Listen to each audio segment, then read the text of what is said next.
In this video, we're going to be making a simple ragdoll system in Unreal Engine 5. So if we go over to our third person character here, we're going to trigger our ragdoll on a key press. So I'm going to use the Q key in this case, but you can use whatever key you'd like. Then if we set simulate physics of our mesh on the key press, and then check that. Now if we go over to our viewport, we can see our mesh here. We're just going to want to ensure that the camera boom is attached to the mesh, so when we ragdoll, the camera stays with the mesh and doesn't leave it behind. And the other thing we're going to want to do is we're going to want to go down to our collision presets and just make sure that this is set to ragdoll.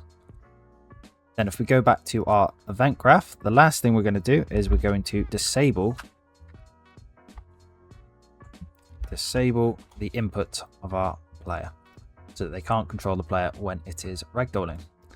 And then we'll hit compile and save, and we'll go back over to our level blueprint.